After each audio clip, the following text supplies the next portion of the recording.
Yan. So naikot na ito mga idol. Nasa horizontal position na siya. Hindi lang masyado makita.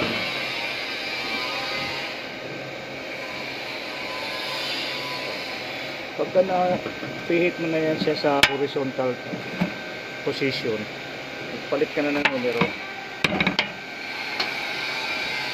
So, palit natin ito na kunwari 111 apat na 1.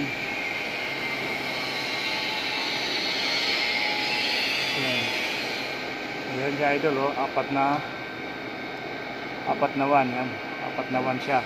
Pagkatapos ng palit na ng apat na 1, ibalik mo yung susi ulit sa dati niyang posisyon. Yung susi. Yung susi. Susihan natin ulit ito.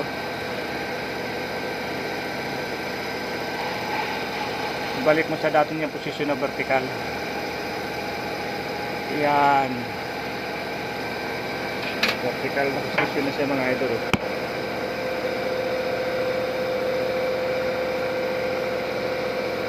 Ano, vertical position na siya. So subukan natin sila. Yan, ilak natin mga idol. Ang ilak yung ikot lang. Ito ganyan. Diba? Hindi na siya nabubukas. Open. Open siya. Sarado. Yan. Ayun, kung gusto mo nang ilak yan, palitan mo lang, guluhin mo lang yung numero. Kahit guluhin mo lang yan. Nagulo na siya. So hindi mo na siya mabubukas. Ayun, ang combination number mo is 111 na, apat na 1. Balik natin sa 1 ulit.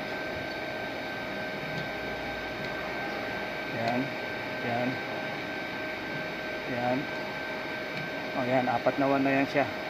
So mag-open na yan. O yan, nag-open na.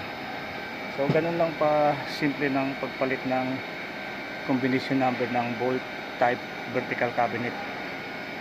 Salamat mga idol, sana nakatulong sa inyo.